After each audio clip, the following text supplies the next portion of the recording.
Good afternoon. My name is Adrian Dix. I'm BC's Minister of Health. To my right is Dr. Bonnie Henry, BC's Provincial Health Officer. This is our COVID-19 briefing for Tuesday, December the 14th. We're honored to be here on the territory of the Musqueam, of the Squamish, of the Tsleil-Waututh First Nations, honored to be here on their lands today. I would note, for those of you looking forward to future weeks, future weekly presentations, will be a briefing on December the 21st, and then the briefing following that will be December the 29th. Obviously, Dr. Henry and I will be be around during this period, but those are when the regular weekly briefings are, so you can plan for that. And with that, it's my honor to introduce Dr. Bonnie Henry. Thank you very much, and good afternoon. Today we'll be sharing the latest on our COVID-19 public health response and our December epidemiology and modelling update.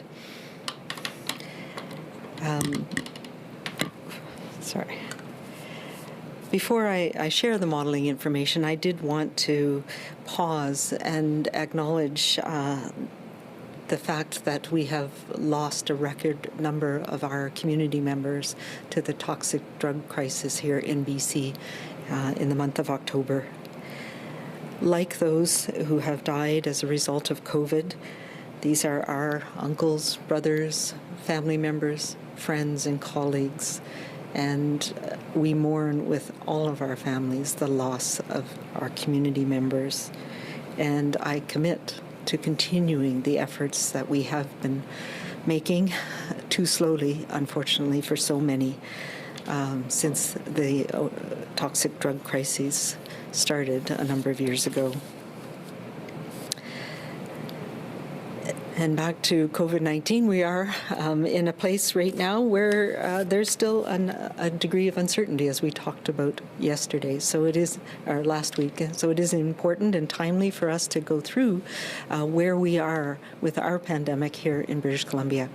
To start with, this is the geographic distribution of COVID-19 by local health area with the week of November 28th to December 4th. As you can see, we continue to have high rates of transmission in some communities around the province, but we have also seen dramatic decreases in communities where vaccination rates in particular have gone up.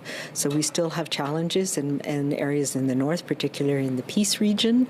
We have seen cases come down in Fort Nelson, and that's great to see, as well as in areas around Golden and in the interior.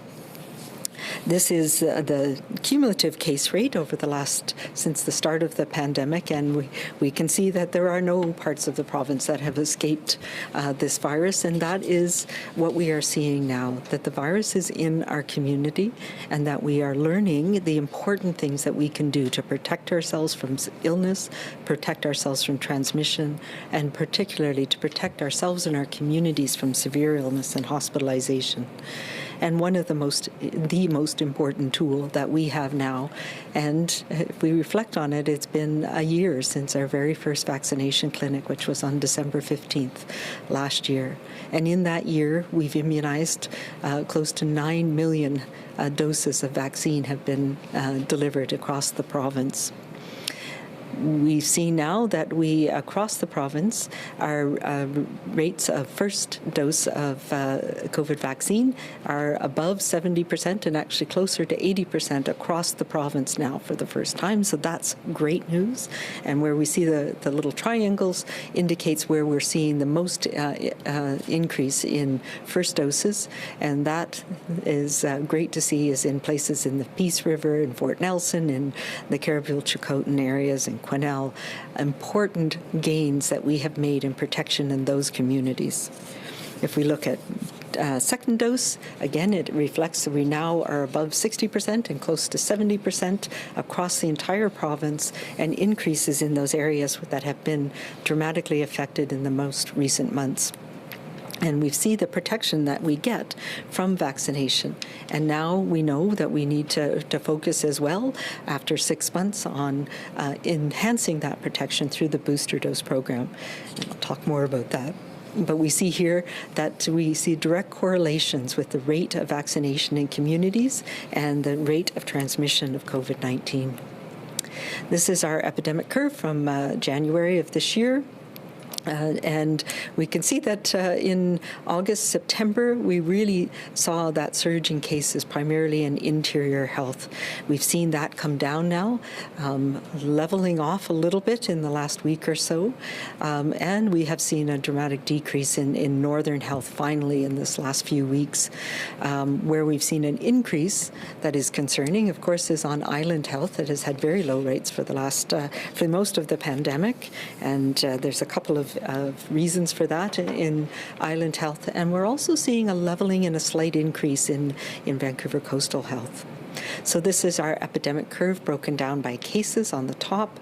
As we can see, we've had a nice steady decrease over the last couple of months, although a leveling off in the last 2 weeks, which we need to understand more thoroughly. Importantly, we have seen, we've turned that corner on hospitalizations, which continue to come down. And thankfully, we've had low rates of deaths across the entire pandemic. But if we break this down of where we're seeing cases, it really tells us the picture of people who don't have the protection that vaccination gives us, have a much, much higher rate of getting infected with COVID-19, getting sick with COVID-19, and being hospitalized with COVID-19, related to the very low rates of hospitalization, particularly that we see in people who are vaccinated. And if we look at this over the entire the health regions as well as by BC, we see that we've had a dramatic decrease in Fraser Health, in the interior, in the north, with a steady decrease both in cases and hospitalization, which is very good to see. Where we see an uptick, a little bit in Vancouver coastal, but concerningly, of course, on Vancouver Island. In the background, which is a little bit faded, those are our testing rates. This is something from the very beginning that we have focused on, making sure that we have the accurate PCR testing available to people in the community, and we have had very high rates of testing across the communities, across BC, over the last period of time during this wave, and we are now starting to see decreasing percent positivity. But I think it's important. One of the focus that we've had is making sure that we have the right test for the right people. And that means making sure we get the gargle test for children who've been exposed, who have symptoms, who can get tested easily, making sure we have nasal testing and NP testing, and where it's appropriate, of course, the rapid antigen testing to supplement. But this is the PCR testing that we've had the highest amounts of testing across the province over the last few months, and that gives us a good sense of where we're seeing transmission. And you can see that we've had decreases everywhere, particularly important in the north, where we finally are down below 10% positivity for the first time in many months. If we look at the epidemic curve by age groups, we can see that the highest rates of cases, the highest numbers of cases, continue to be in young adults, in particularly the 30 to 45 age range, and that is what's driving much of the pandemic. We are seeing an increase in younger children, still at a relatively high level, but we've also seen the impact of the booster doses in the 70 plus, where those rates are coming down nicely. If we break down this, of course, by vaccination status, we see again the dramatic protective impact that vaccination has across all age groups.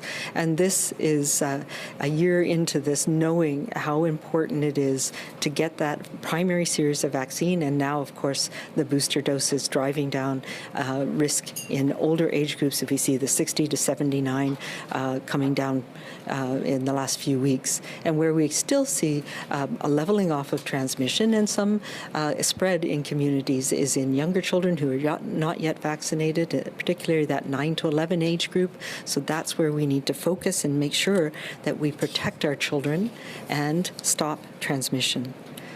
If we look at, again, we've been following, especially since the past summer, where we saw increase in hospitalization rates and more severe illness in younger people. We've been following the hospitalization counts and rates. They still remain low for children under age 19. And we see nicely in this graph the rate per 100,000 and the numbers of people over age 80 has gone down. And again, that reflects the booster dose program that started a few weeks ago.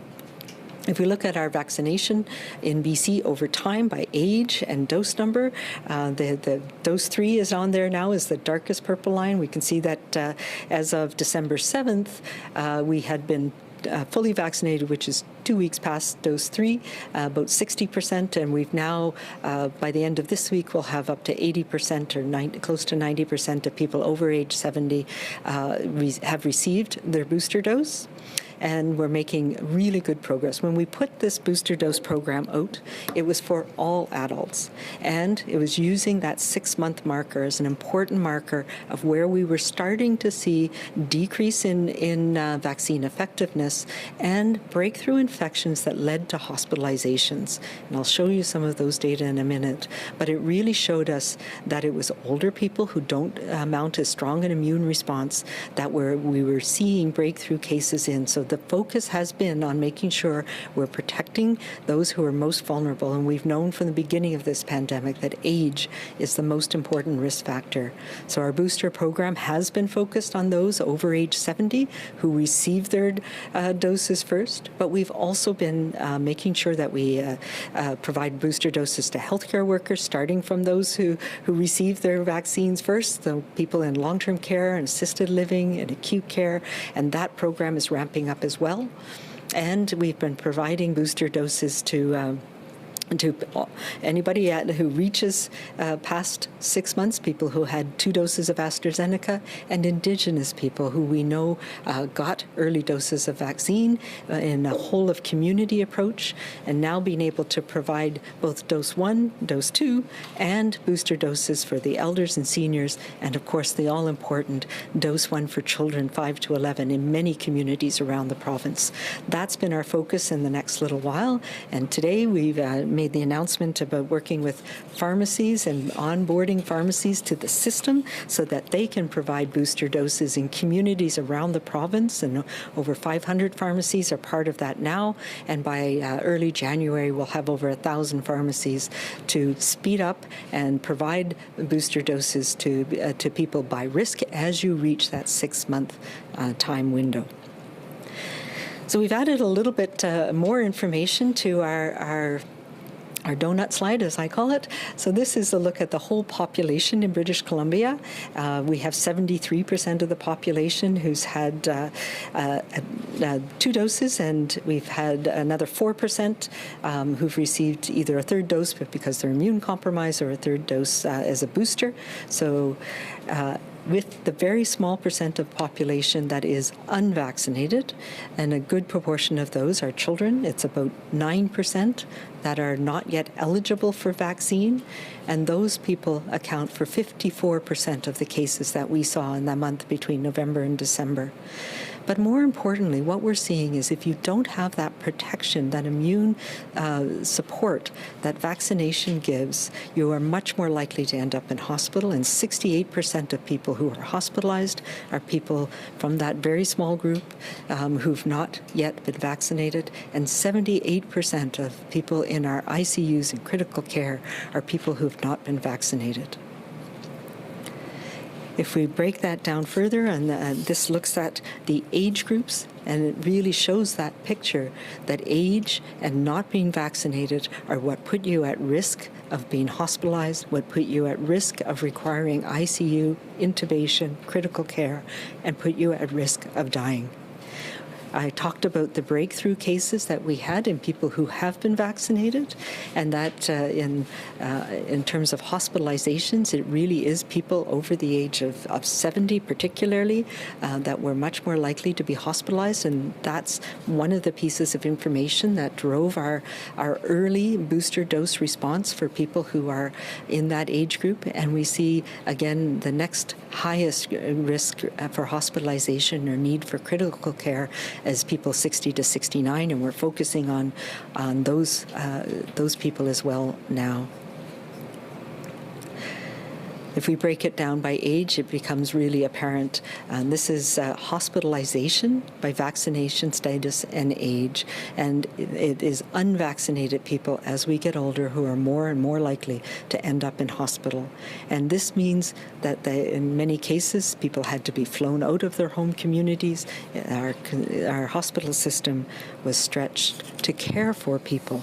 And the challenge that we have is we now know that these types of hospitalizations, even with the Delta variant, with the Omicron variant that we're seeing now, we need to protect ourselves. We need to protect ourselves by getting vaccinated. And there is no more time like now that this is important. It's important as we head into this uncertainty of the new strain that we found here in BC, that's here across Canada, that we are now dealing with globally. You need to get vaccinated to protect yourself, to protect your family, and protect your community. If we look at age-adjusted data that we have from here in BC, it tells us that if you're a 50-year-old person who's unvaccinated, you're 7 times more likely to get infected with COVID-19, you're 30 times more likely to end up in hospital, and 50 times more likely to end up in ICU than your partner, your friend, your colleague who's vaccinated at the same age. This is important. This is what we need to focus our attention on, making sure we're all protected so that we're not ending up in hospital. We don't have to go through the issues that we know lead to long-term side effects, lead to long COVID, all of the other things that happen when you're infected with this nasty virus. Just to give an update on the pediatric profile, between December 2nd and 8th, the latest data, we've thankfully only had 1 new hospitalization in children in that age group. And however, we still are seeing 500 young children in the 5 to 11 age group a week being infected with COVID-19. Thankfully, most of them get mild illness, but you can bring that illness home. You can transmit it to others. We know the disruption it's been causing to schools, to activities that are so important to young people. And now we have a pediatric vaccine that works specifically to protect young people. We've got to about 40% of children who've been registered, so 40% of the 5 to 11-year age group across the province have now been booked or have received their vaccine, but we need to get those numbers up. Now's the time to protect those young people as we're seeing new and more transmissible strains being entered into our community too. If we look across the province of where we're seeing younger people, the incidence really reflects the incidence in communities. As we know, in the interior and northern health, we started to see a decline, although that has leveled off a bit. And again, we're seeing transmission in those younger age groups that aren't yet protected through vaccination. And we've seen an uptick as well on island health, which is a little bit concerning. We know there's been some outbreaks or increased transmission in communities in northern part of island health, and that's reflected in some of these data as well, a recent outbreak in older children and young adults at UVic. If we look then at what we're seeing about vaccinated or unvaccinated in pediatric age groups, we have seen 0 hospitalizations in any 12 to 17-year-old who's been immunized, and now we've started to see the 5 to 11 young people being immunized as well, and there's been no hospitalizations among vaccinated children in this province. That really tells you how important this is, and the cases are considerably higher in children who are non-immunized. We continue to do a lot of testing of children. This has been a focus, as I mentioned, to make sure that we have rapid PCR testing available for children to be able to detect COVID most accurately, particularly when it affects their school and their activities. And we have seen high rates of testing across the province and across the age groups, and most of those test positivity rates are now coming down. We've seen a leveling off that is still concerning in that 9 to 11-year age group again. Next, I'm going to talk a little bit about our whole genome sequencing and how we've been using this to understand which strains of the virus are causing illness in the province and how they are changing over time. So this goes back to January of 2021. As you could see, we had a whole variety of different strains or variants of the virus, and then we were really had a dual pandemic of mostly alpha, which is the purple on the top, and gamma, the orange. So those took over in about March of last year as we were coming out of our third wave. And we had a lot of both of those, but in different areas of the province. So we were unique across the country in the patterns that we were seeing of variants that were causing transmission and causing outbreaks and causing community transmission across BC compared to other provinces, even our neighboring province of Alberta. And we see that as well with Delta. So we've broken this down into Delta as it has emerged over time, has mutated slightly, so that there's several different lineage, several different variations of that lineage, be like siblings essentially, that are slightly different. And we've seen different patterns of transmission of those lineages, which means we've had introductions that have had some small mutations and changes as the virus has moved through populations in different parts of the province. We can see that we did have Delta introduced back in April of last year, but it wasn't till the summer where it really took off and replaced both the alpha and gamma. And it was primarily the AY25 and 27, the Western variants that we've been seeing on a provincial basis, but we have seen some focal areas of transmission of other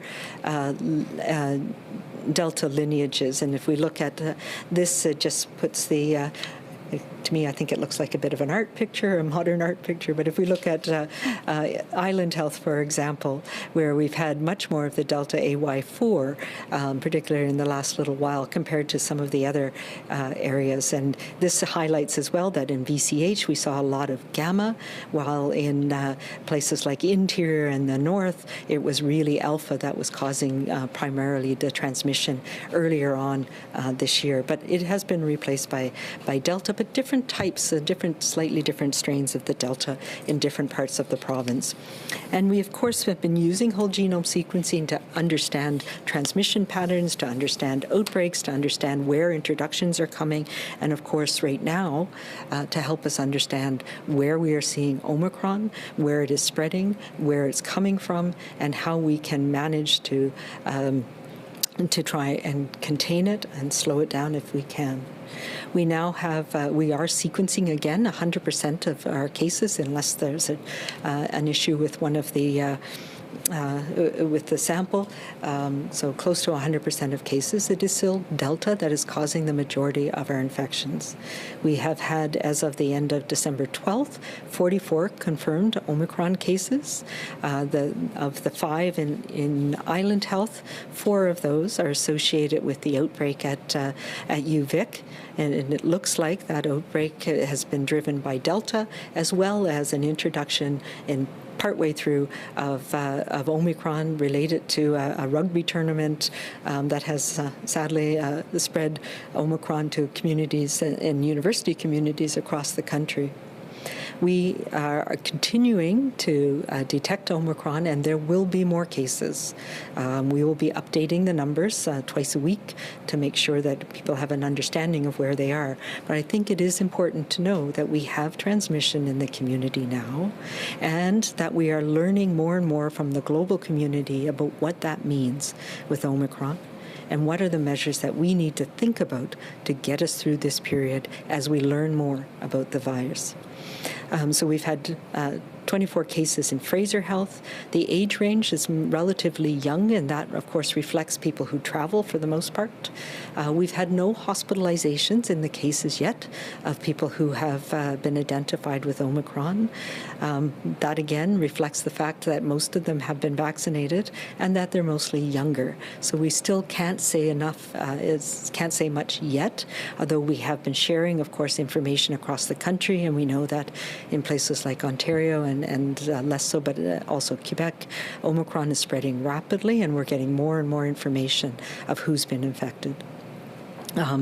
Most of our cases still have recent travel histories to a number of different countries. More so recently, we're seeing cases coming in from the USA, as well as Iran, where we've had a history of exporting cases into British Columbia. So the early identification of the outbreak through sequencing helps us understand what is going on at UVic. As of yesterday, there are 124 cases associated with a number of social events off campus for the most part. And so we are now looking at how many of them are Delta, how many of them are Omicron, what are the connections, and managing to control that outbreak with Island Health through the use of sending people home with rapid testing. If you're contacts while you're in isolation, you can test yourself sequentially to see if you develop this illness, and that helps support people to isolate appropriately as we get through this. This is a highly vaccinated population. About 97% of the university community at UVic has been vaccinated, so we expect that we have so far seen very mild illness in most people, although it is not innocuous. There are some people, young people, who are getting quite sick with this, not sick enough to need hospitalization, but it certainly is a serious illness.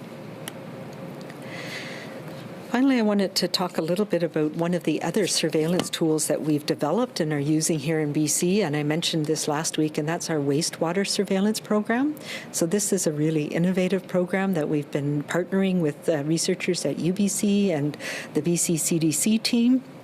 And they've developed protocols for sampling wastewater, which sounds simple, but when you have a lot of water, how do you detect a virus that might be in it in a very small amount? So those, the protocols for how to do that, how to isolate the virus, and how to then go ahead and do whole genome sequencing on wastewater samples has been something that has been really helpful for us and has been a really innovative way of trying to understand the virus in our communities. And so this work has been done in the Lower Mainland, particularly, and around the Metro Vancouver area, and about 50% of BC's population.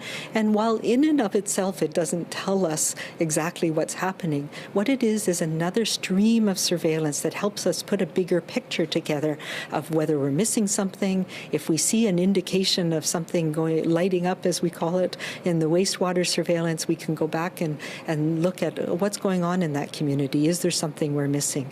And the whole genome sequencing helps us understand the ratio of different variants and what types of strains of the virus we're seeing in different communities. So this is the pattern that we're seeing from the Fraser Health region, from Annacis Island and the Langley area, and the circles represent where we've had virus detections in the wastewater, and we can see that it really nicely reflects what's going on in the community around it. And it has been helpful for us. One, as a way of saying we're looking at these measures to see if we're missing transmission and missing cases. And for Annacis Island, for example, and Fraser North and South, as we saw cases come down, the wastewater detection and surveillance stayed low as well. So those are reassuring things that help us know that we're not missing things. And we've seen the same pattern in signals from around Vancouver coastal areas, Lulu Island, Iona Island, and Lions Gate.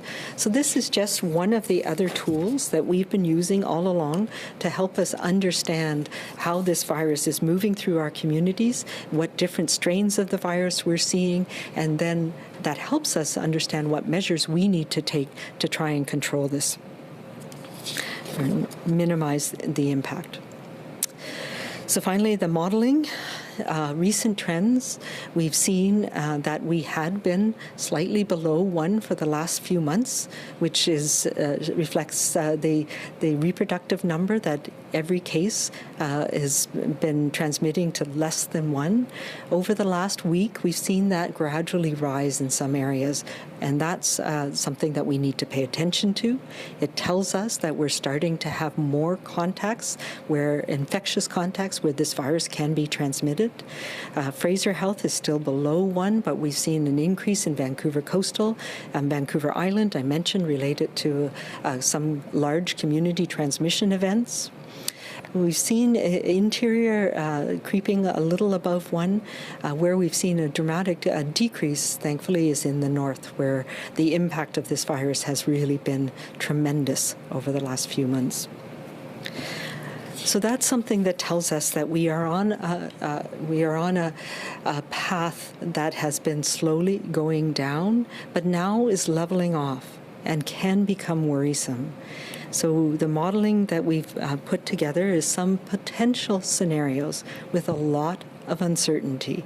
These are the things that we're looking at to say what could happen with different scenarios if Omicron starts to spread widely and displace the Delta that we've been dealing with for the last few months. So what this does is offers us a chance to look at different potential things that could happen and understand what we need to do to prevent those from happening, to keep our rates low and slow over the next period of time. So we know there's a lot of uncertainty still about Omicron. There is consensus that it spreads faster than Delta, that it's more infectious. But how much more is challenging to know. We know that it can cause increased breakthrough or increase reinfection in people who've had previous infection. That's been shown quite clearly in South Africa, where there's a high rate of previous infection in the population, and people are more likely to get a new infection with Omicron than they were with Delta, with Beta, with the other variants of concern that we've seen. That is another reason why, more than ever, if you've had a previous infection, you still need to be vaccinated. Vaccination protects against this reinfection that we're seeing more commonly with Omicron. We don't know yet if Omicron will be able to evade the immune defenses that are given through vaccination. There's some smaller studies. We're putting these pieces together, but there are some smaller studies using neutralizing antibodies, so using antibody from blood and seeing if it binds to the virus, that suggests that that antibody response is less against Omicron than it was against Delta.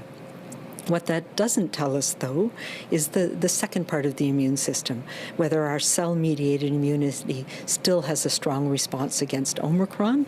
And one of the things that we look at to that is hospitalization rates. So there's still a lot we do not yet know about this new strain and how it may affect transmission, how it may affect the people who go to hospital. But what we do know is if cases go up, the percentage of people that end up needing hospital care go up as well. This is a time more than ever that we need to hold the line. We need to continue to do those things that we know work, and they work against the strains that we've been dealing with for the last year and a half, but particularly for the last few months, and they will work against Omicron. That means getting vaccinated, making sure everybody in your family, everybody in your community is protected from this strain, from Delta, from hospitalization, by getting their first dose, by getting their second dose, making sure children are protected because we don't want them to be sick with this virus. And it means, importantly, making sure that we get your booster dose when you're due for it. And we are ramping up that booster dose program to make sure that we can get as many people as possible in the next little while. And and large part of that is because we've had the onboarding of pharmacies across the province, and that will be ramping up in the next few weeks.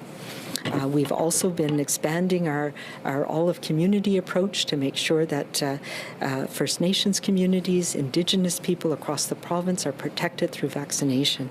These are the things that we know work and that will work against Omicron as well.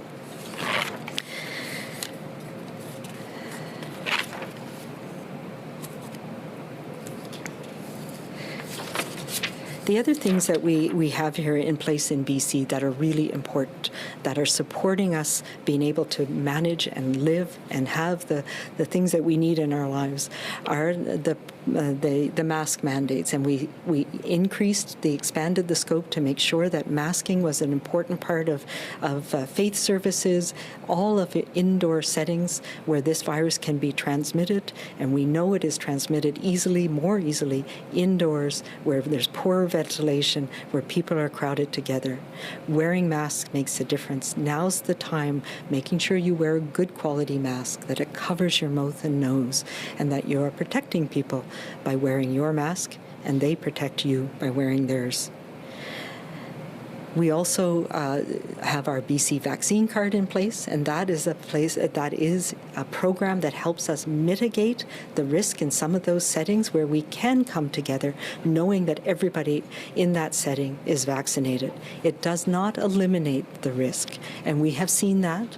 We've seen that in group gatherings that have not had the structure of the events where people need to wear masks unless they're seated and eating. Those are things that are really important right now.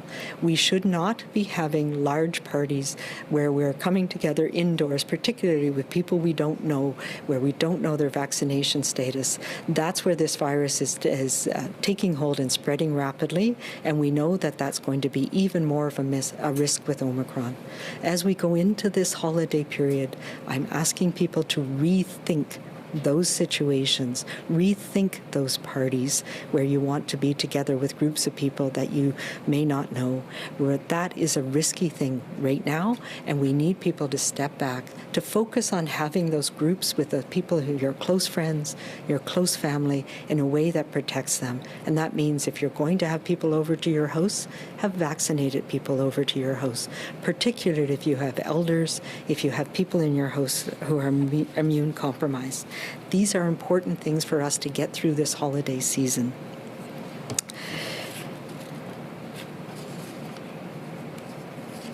These are the precautions, of course, that we're all familiar with.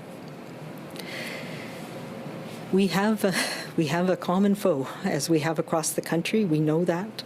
The experience here in BC, when and how the virus has spread, how we've approached vaccines, and now boosters, is aligned with what others are doing across the country, but unique to the experience that we are having here.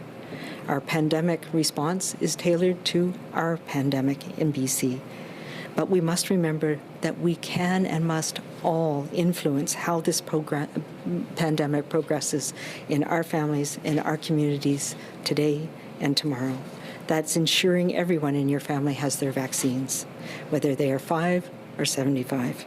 Keeping our groups small, close friends, close family, staying outside, keeping ventilation in our homes, opening windows makes a difference.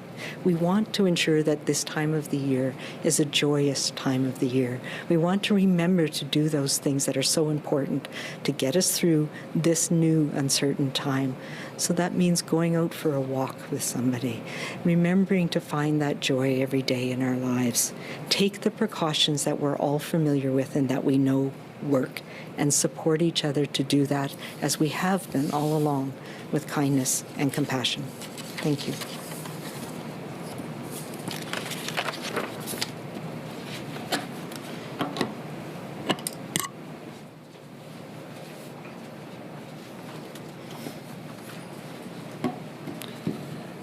Thank you very much. And for those watching at home, sometimes it's hard to read the slides. A copy of the presentation is being posted to the BC CDC website and will be available at the government website as well.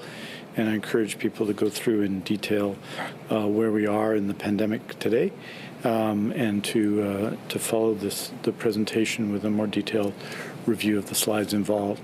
I wanted to update you on a number of issues related to the COVID-19 pandemic, and then we're happy to take your questions afterwards.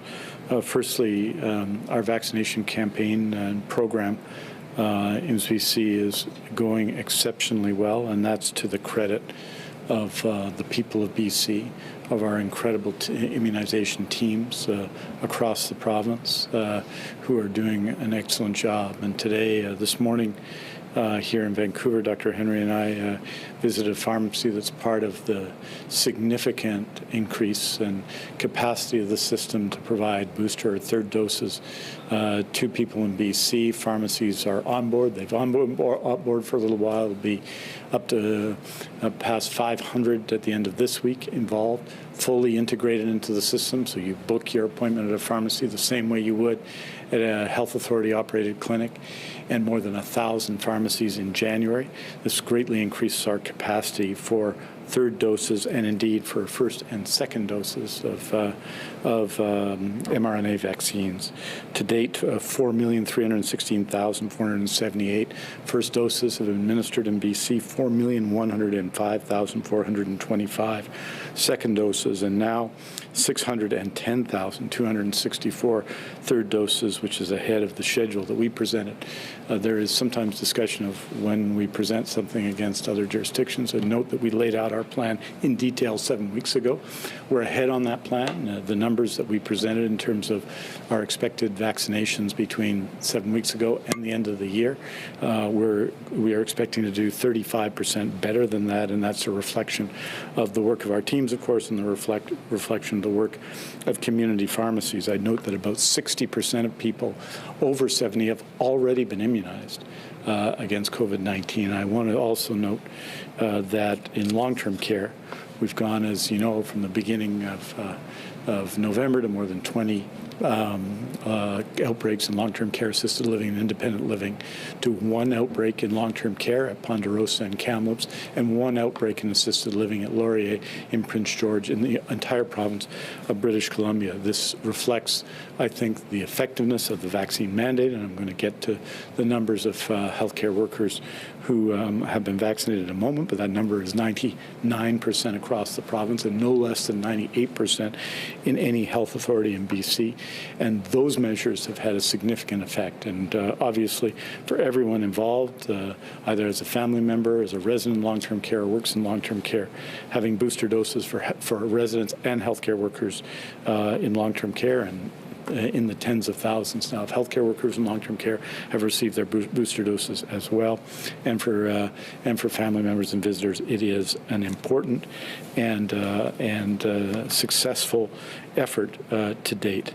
I wanted to note as well on the 5 to 11 vaccination program that we have, as of today, 146,426 people registered, or 42%. That 127,976 have booked appointments, and 73,457 children 5 to 11 have been immunized and have been vaccinated in BC. Those numbers are 42, 37, and 21%.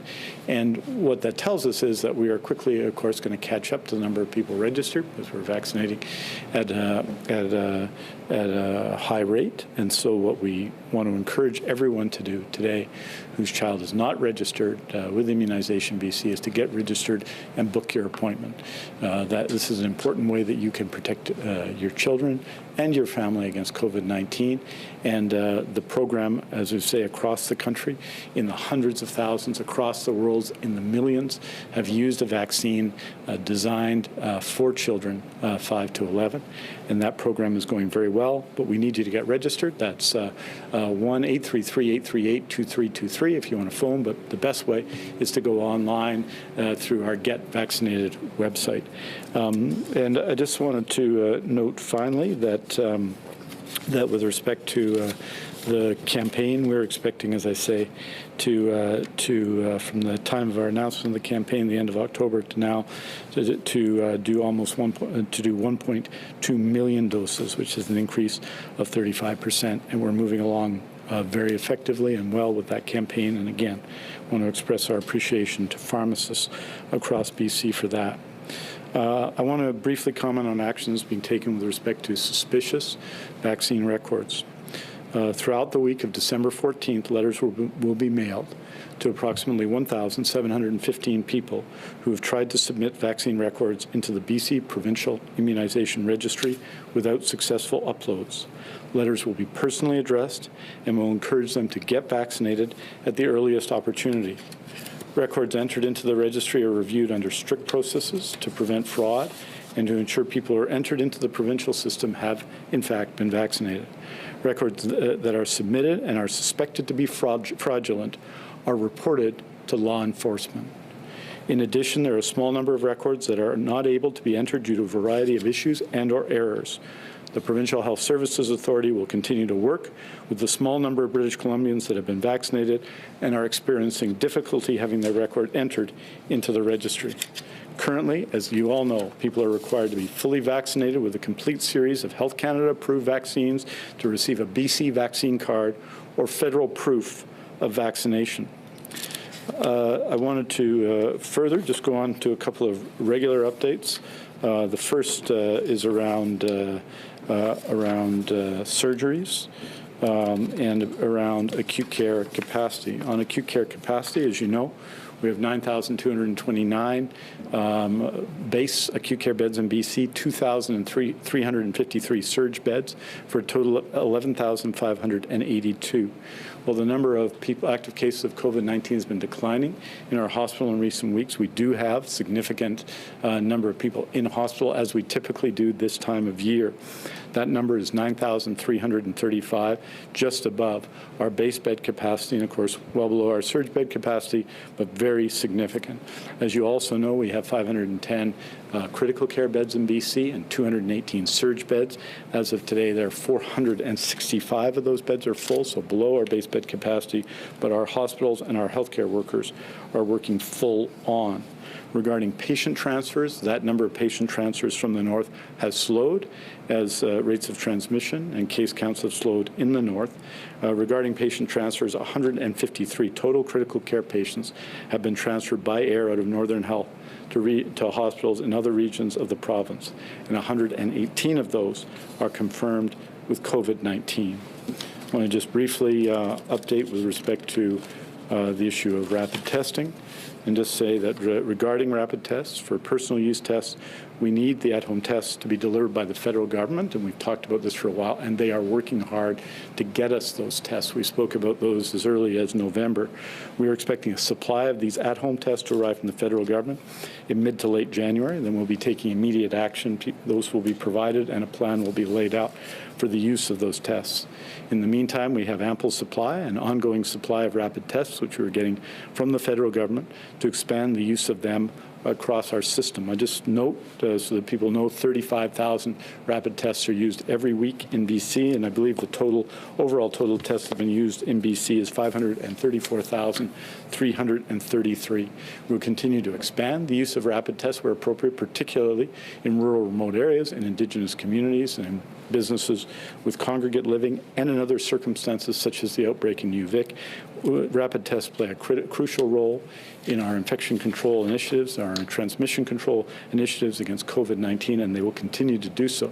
And with the supply of more effective tests, ones that can be used at home, that role will continue to increase, and we are making plans and will be presenting plans to you as that new product comes to British Columbia. Finally, I want to provide our weekly surgical renewal update. Health authorities have reported 6,609 surgeries were completed from November 14th to November 20th. That is 1,113 more surgeries than the same week last year, which contained a statutory holiday. While surgeries are continuing around the province, from December 5th to December 11th, health authorities postponed 114 non-urgent scheduled surgeries. That's 8 in Fraser Health, 17 in Vancouver Coastal Health, 5 in Vancouver Island Health, 80 in Interior Health, 4 in Northern Health. No surgeries were postponed in the Provincial Health Services Authority. The cumulative number from September 5 to December 11th, there have been 3,789 surgical postponements. Each of these patients will get the surgery they need. That is the promise of our surgical renewal commitment, and it is a promise that we have and will keep. I want to also note, of course, that the extraordinary work done by everyone in our healthcare system to provide those surgeries. The vast majority of surgeries, in fact, similar numbers to what have been done in the past, are performed every week in BC, both urgent surgeries, emergent surgeries, or emergency surgeries, and, of course, non-urgent scheduled surgeries.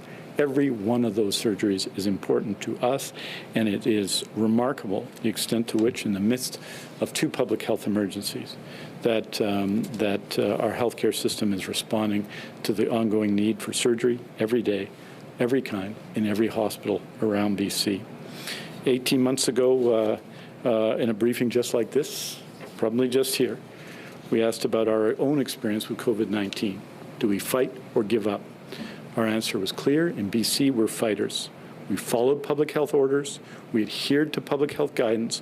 We used our COVID sense. And when vaccines were developed, when it was our turn, we got our shots.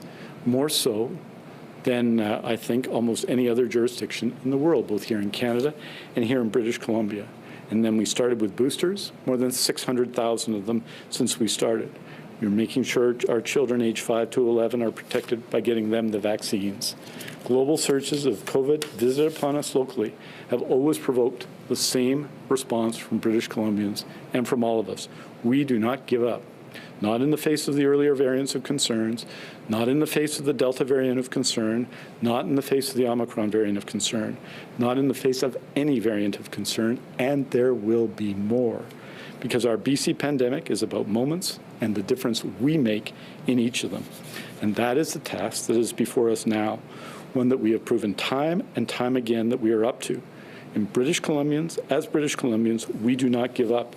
We are going to continue to fight and do what's necessary in this period to protect ourselves while ensuring that the overall health of British Columbians is supported and protected. And we have, during this coming holiday season, new memories with one another that we all need to have for our overall mental and physical health. I want to thank all of you for all that you have done, and we're happy to take your questions. Thank you. A reminder to media on the line, please press *1 to enter the queue. You'll be limited to 1 question and 1 follow-up. Our first question today goes to Rob Shaw, Check News. Hi. Minister, can I just follow up on your rapid test comment? You said that if you could get that Roche brand take-home rapid tests from Ottawa by mid-January, you'd be distributing them in some way. So does that mean that BC would be providing them for free to the public to take home like we are seeing in other provinces? The short answer is yes. So we've been talking, and I mentioned this in October, November. One of the things, there are different types of rapid antigen tests that are available. Many of them that we have are ones that require a health professional to take an MP swab, and we've deployed those in areas where they're most useful. There's also rapid tests that can be broken down into smaller numbers and given to people, and those we focused on areas like correctional facilities. We've been using them in outbreak management, schools. I also, as mentioned, we've been upping our ability to get rapid PCR testing available to people who've had exposures. But one of the things that we have been looking at for some months is the at-home test, similar to what is used in the UK. So they have lateral flow tests, they're called, which come in kits of about 5 with the dropper. Those are the ones that we had been hoping would be coming earlier on. And yes, our plan was to use them, particularly for situations where people have been exposed, where you want to understand if you're infected or not. So where your pre-test probability goes up because you've been exposed to somebody with COVID-19. So somebody in your family or your household's been diagnosed with it. You're a child in a classroom in a school where there's been transmission in that classroom. So while you're at home in isolation, you can serial test with the rapid antigen tests to see if you've developed this. And more, those are going to be really helpful for us, for those situations where people have had an exposure, where they're a close contact, where they've been vaccinated, and this is a means of determining rapidly without having to go for a PCR test. And if it's positive, then you go get your PCR test. So that's the program that we've been looking towards. Unfortunately, there is a global supply issue with many of these tests, and we've not been able to get them in the numbers that would be helpful for us. across Canada or here in BC yet. I know the feds are working really hard on this. We've had a number of the at-home tests that have been approved for use, and last we heard is it's likely to be early January. So that is one of the strategies that we have been looking forward to. Right now, we don't have a lot of the tests that would be amenable to that type of a use in the community, and we're focusing on using the tests that we do have in the program that we have right now. So I think that's one of the things that we will be planning for and will be distributing. And yes, our testing strategy has been different from those used in other provinces all along the way, and we've really been focusing on making sure we get the right test and the right person, the right test at the right time.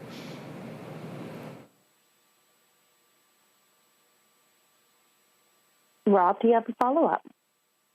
Sure, thanks. Dr. Henry, could you just walk us through the UVic rugby team situation again? How many people were involved in that? You mentioned a tournament at Queen's.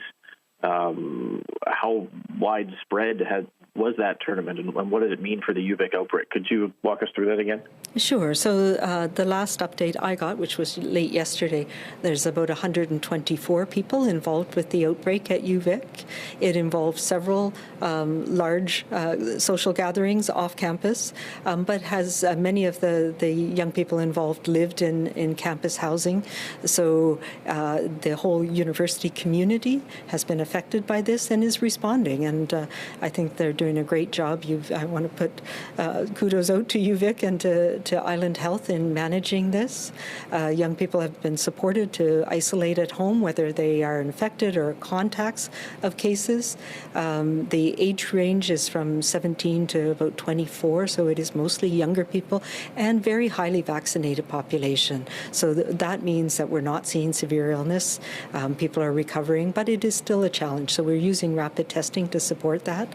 And what we found so far from the early tests, where the whole genome sequencing identified that there is probably several introductions, and there were a number of the cases are Delta, the AY variants that we're seeing circulate in around that Island Health. But we also know that there was some transmission from the varsity rugby team, which participated in a rugby game, and I don't have all of the details of who was, how many teams were there, but it has led to outbreaks in several other universities across the country as well. And so some of the more recent cases are related to varsity rugby players that have tested positive for Omicron. We have a number of more tests in the hopper for whole genome sequencing, so I expect that more of them. So it is a mixed outbreak where we're seeing both Delta and Omicron being transmitted in this group. Next question, Richard Zussman, Global News. Dr. Henry, what new restrictions in British Columbia should we expect before the holidays, considering that grim potential forecast you showed with thousands of new cases a day if things go in the worst case scenario? You know, I think what we have tried to do is put in place the restrictions in those areas where we know transmission is the highest risk. So we have in place fairly strong restrictions around events and gatherings. One of the things that we are looking at is the events. It starts the vaccine card requirement and the other COVID requirements kick in at 50, whether we say all events and gatherings need to have a vaccine card and the CD safety plans, so the plans in place to, including mask mandate, including making sure we are checking the QR codes and the vaccine card. So those are some of the things we're looking at. We have, as you know, expanded the mask mandate, and it's really important now more than ever. This is a virus that's easily transmitted. Delta was easily transmitted indoors, in small particles. Those are the situations where it will spread faster. So those large host parties, we've seen what can happen with those, even if people are vaccinated. So what I am telling people right now is to rethink what you are doing over the holidays in terms of having gatherings with people, particularly large social gatherings with people that you don't know their vaccination status, you don't know their status. We need to be thoughtful about how we approach these holidays, and more than ever need to be prudent. Focus on protecting your family, your community. Focus on having those close gatherings with your close friends, with your family. We all need that. We need to have that the connection, especially after last year. We are in a different place. We have high rates of vaccination. We're moving up our booster dose program. We're protecting people. Those are the things that will help us, but we need to be thoughtful and prudent about our social interactions, especially over the next few weeks. Richard, do you have a follow-up? Dr. Henry, will there be any further measures put in place for the Vancouver Canucks considering another outbreak? I know they operate under strict COVID protocols connected to the NHL, but the team now has cases. Considering we had this outbreak with the team in March, is there going to be additional guidance from you about potentially postponing games considering these cases? Yeah, so I know the NHL has very strict protocols about games and about how they manage those. I wasn't aware of the cases in the Canucks recently, but the protocols that the NHL has in place are important. I think it reminds us that, rapid tests, which are used in many of these situations, are not a panacea. They are one tool that helps understands what's going on, but everything else is important too. The things that I'm concerned about, are watching the games, and we know that the measures that are in place. And right now, we need to go back to those basics: wearing our masks when we're watching a hockey game, particularly when you're in those places around the concessions, around the washrooms, moving in and out, where you're crowding together with people for a short period of time. Making sure that we are checking the QR code in those events. Those are important things. And if you are somebody who is at risk, whose immune system is not that strong, postpone going to those events right now. Next question, Zhao Zhu, Globe and Mail. Hi, Dr. Henry. You just said we are waiting for the at-home rapid test, but other provinces like Alberta is going to make rapid test kits widely available. Why BC is not making this free rapid test kits available to anyone who wants one? Yeah, so Alberta and some of the other provinces, Nova Scotia in particular, have a type of at-home kit that we don't have in BC. We were a kit that's more amenable to being to distributing to people, the BTNX kits. We have not had those here in British Columbia, and part of our strategy was looking at where we would use them, and we were waiting on the other ones that we thought were coming before now. So I understand they are distributing a certain amount of those that they have through pharmacies, I understand, or through communities for people. Again, the strategy that we need to where those tests can be useful is where somebody has been exposed or has somebody in their household who is a case, and it can help you manage your risk during that period of time. And that's how I would advise people. I know Alberta is coming out with their program. I think they made the announcement today. It is important to know that this is one tool. It's one tool in many that we have, and that our testing strategy, as I've mentioned, has been focusing on getting the right test to the right person in the right strategies. They're not always perfect, and we've been modifying them as we go. I do want to caution that, especially in a highly vaccinated population, all of these rapid tests have limitations.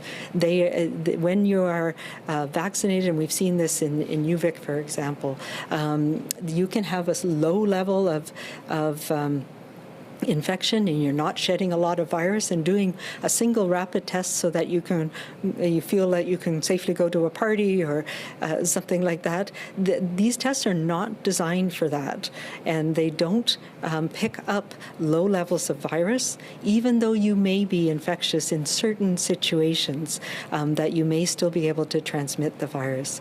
And we've had challenges with both detecting the virus in somebody who has it, and in falsely positive tests as well, which can be as a third or sometimes even up to 40 or 50%, depending on the situation. So when we look at tests, we have to put it in the context of where they're being used. And there's examples from around the world, there's examples from here, where people have done rapid testing and gone to large group gatherings indoors where there's been a lot of transmission, despite everybody testing negative. So we can't rely on them for that sort of single use, I'll just test myself and I'm fine. We need to continue to take all of those precautions and to be mindful and prudent through this period of time. Zhao, do you have a follow-up? Yes, thanks. The provincial government is making rapid test kits available to business through Safe Green. Why does this program ensure that some workers get this service at government expense because they're being provided free, while others, if their business declines to participate, don't get this service? Well, we have offered it. There's a number of different programs for businesses, and business organizations have been working with us and with the federal government directly. So there's quite a few. I think there's about 300 and close to 400 different businesses around the province that are using rapid testing in different ways to support ongoing operations. One of the ones that we were involved with early on, where we've really were pushing this to be an important adjunct to vaccination and other measures, is in some of the large industrial camps. We've been focusing on where, especially where there's group accommodations, so temporary farm workers, large industrial camps, the correctional facilities. But I know there's a number of other businesses. Maybe the minister can talk to some of those. I mean, the numbers are significant, and again, when we make rapid tests that we, of course, receive from the federal government available, those will be free as well, of course.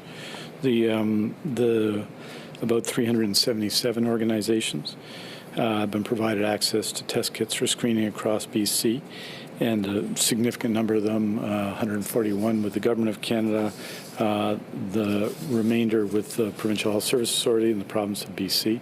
We know that about 35,000 tests are given a week, as I noted, more than well over 500,000 tests, 533,000 tests have been provided, rapid tests have been provided across BC, and that will continue to be the case. And so, and we encourage more involvement in that program, not less. And so those programs are available widely, and obviously we're working with other sectors as well. As we get more access to rapid tests, we will be able to grow those programs. But we also want to note that we are doing now, and have been doing the last number of months, more gold standard PCR testing than we've done since the beginning of the pandemic, between 90 and 100,000 tests a week.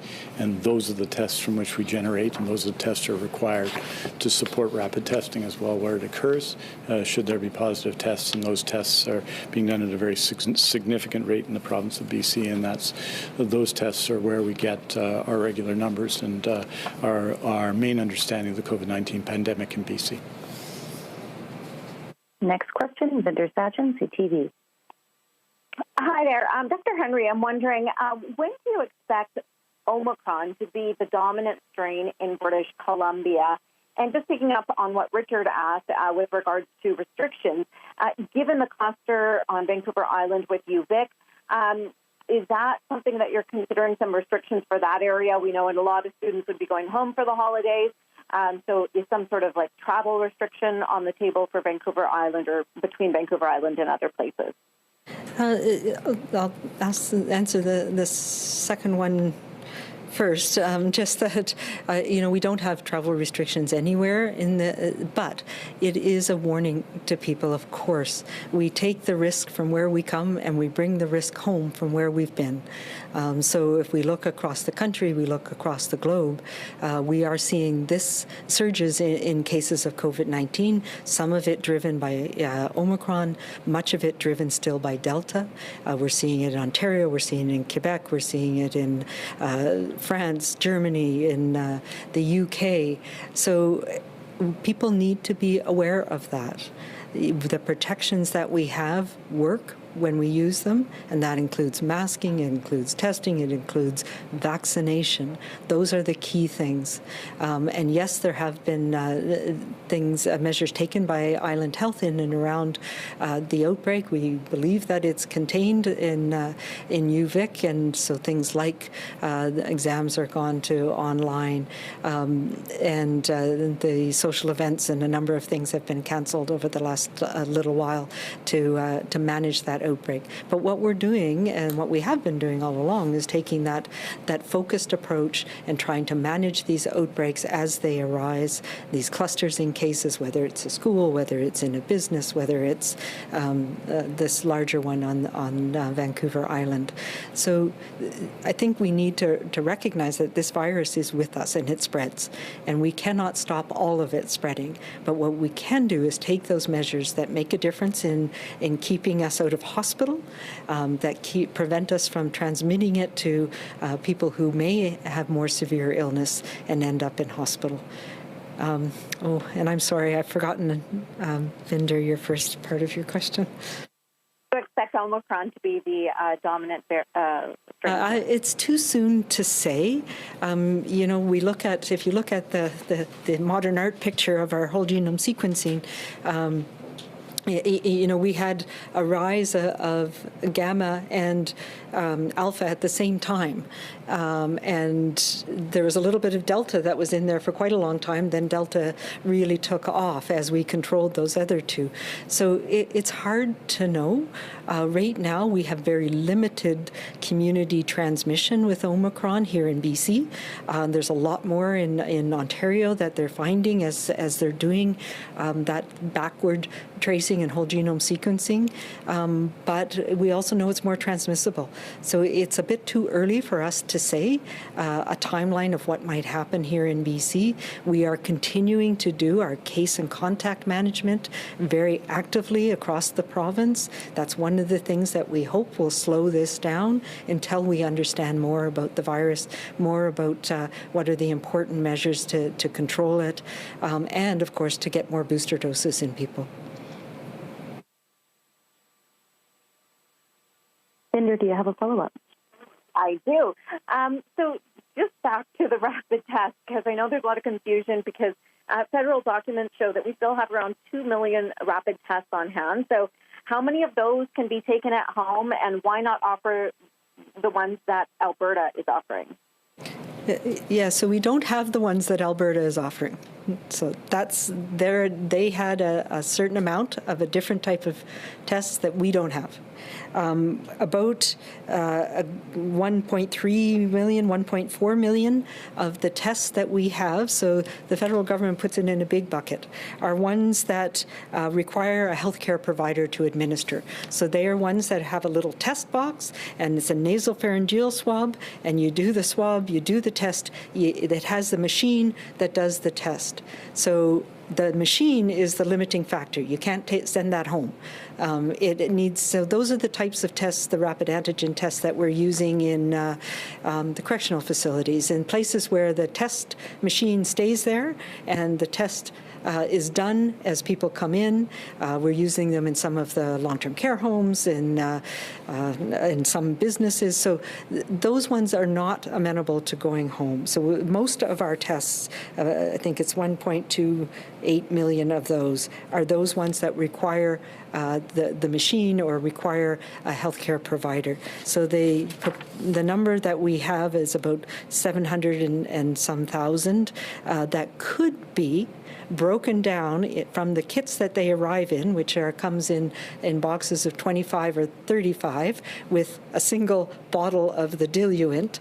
They could be broken down, and we are expecting some of the single-dose bottles of the testing solution to arrive maybe by the end of December. But it's really challenging to break those down. It takes a lot of time. You have to get, it takes people power from a lab that has been running full steam, from public health people that have been running full steam. So that's the challenge that we face. We've been doing it on a basis of where we need them to send home with kids in a school that's had an outbreak. UVic, for example, where we'll be breaking down about 10,000, but it takes a lot of time and effort to do that. So we don't have those test kits like the ones in Alberta that they're sending out that come in a batch of 5, like the ones they're using in the UK, which come in a kit of 5 with the solution for those 5 tests. So yeah, we've been trying to balance the resources that we have, the stretch that we have in our labs, and where we find those most useful to manage cases. And one of the things that I mentioned before is they work best if you're doing them in serial testing, so testing every second day after an exposure, for example. So those are the types of situations we've been looking at. When we get the test kits that are put together, we will make them more available for people across the province. Next question, Rob Brown, Dawson Creek Mirror. Good afternoon. Obviously, noting a year of vaccination in the province, and it's been noted by both of you previously that it's a pandemic of the unvaccinated now.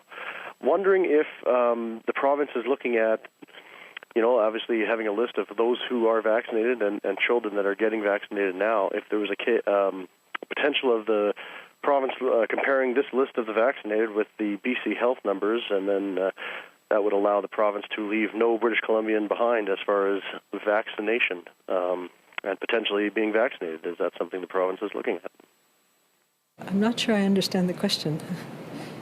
To encourage people to be vaccinated? I think I think that happens already. I mean, obviously, the reason we can give very precise numbers about the number of, say, healthcare workers or number of British Columbians who are eligible to be vaccinated and numbers who aren't, is that we know. And and we have a very comprehensive database of both those who are eligible for vaccination and those who can be vaccinated. And the numbers who over 12 represent about 9%. And I can tell you, for every one of those people, they are welcome anytime to get vaccinated.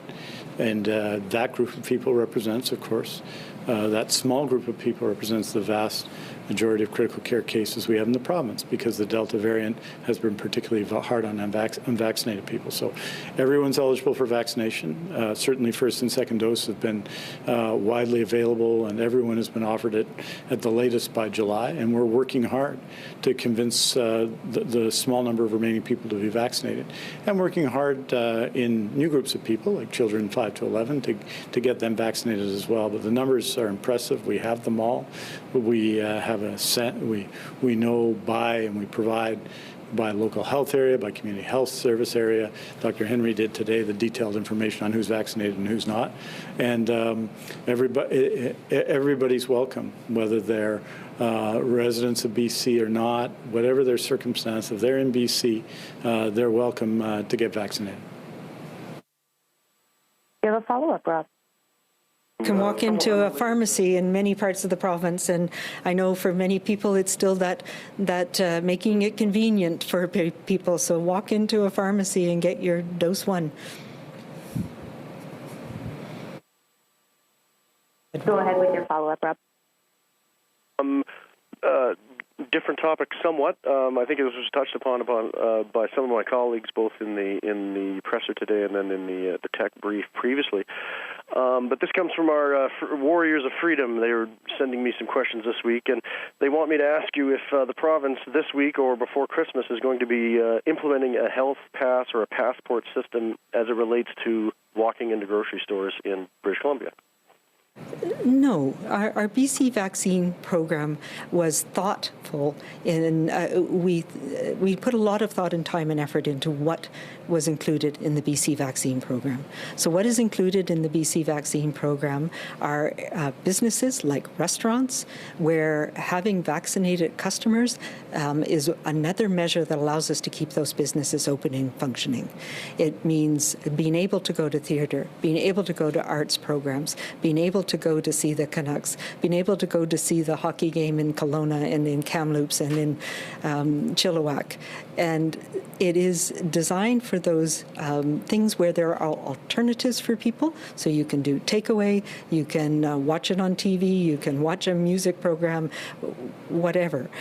So it is areas where we know it's higher risk because they're indoor settings, and where we want to be able to, they're in some ways discretionary, but we want to be able to mitigate the risk for those people in those settings and keep those businesses open and functioning, because we know how important, the arts and music and symphony and sports is to our mental health, our physical health, and the functioning of our community and children. So it was designed specifically for that, and also an incentive, of course, for people who want to do those things in person, to be vaccinated and to do their part to make it a safe environment as much as possible for people. Where we do have is mask mandates, and those are designed to protect the workers in those settings and other people in those settings, but primarily the workers, because if you're in a grocery store, it's the workers who are there all the time that you're coming into contact with.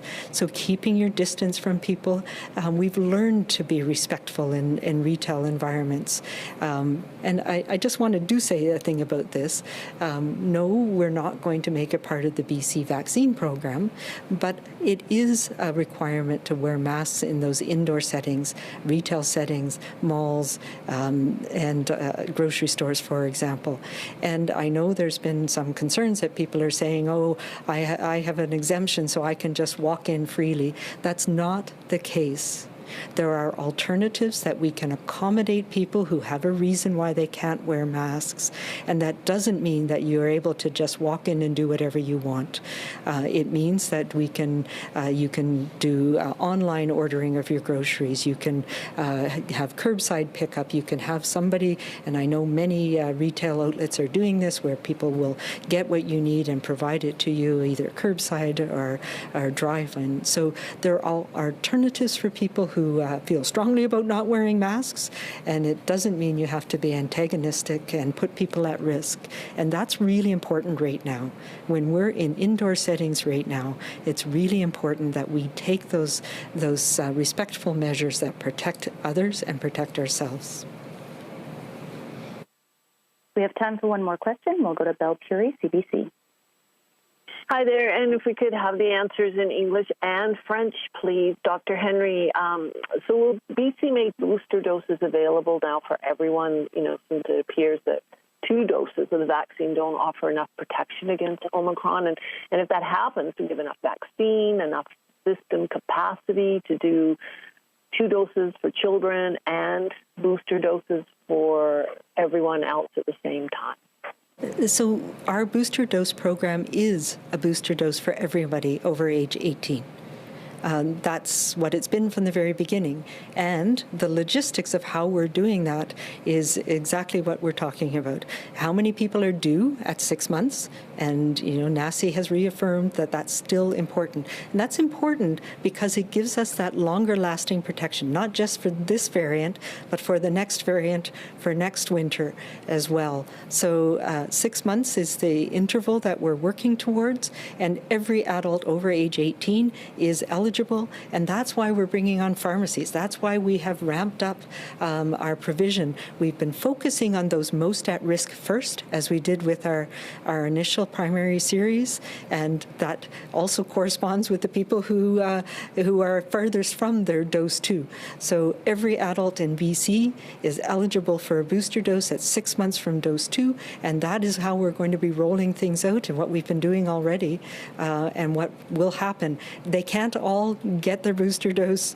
Most people are sort of due for their booster dose come January, February. That'll be 6 months for the elephant, as I call it, of the dose 2s that we were giving in June and July and into the 1st of August. So we are planning for that to be moving through over the next 3 months. And that's the vaccine that we have for that. That's why we're expanding to pharmacies so that we can expand the numbers of places people can get it in their community around the province.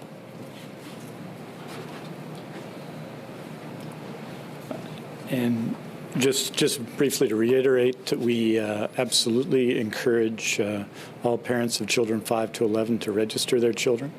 Say about 75,000 doses delivered as of right now. And that's now a majority of those registered, and we will be closing in on that number very quickly. We need more registered children to get vaccinated in this period. It's going to be, it's a very positive thing to do with respect to booster doses.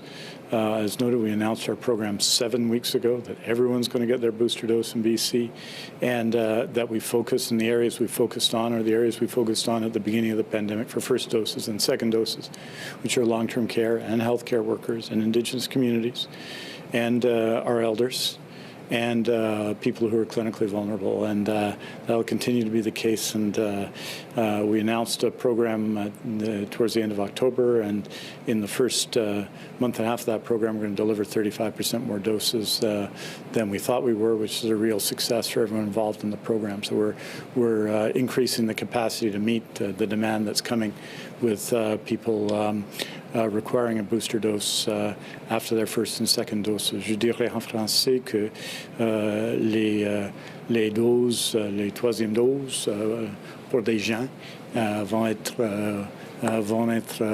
offerts à tout le monde dans la province. Chaque adulte dans la province, chaque personne qui a plus de 12 ans va recevoir son troisième dose, son dose supplémentaire au premier tour de dose.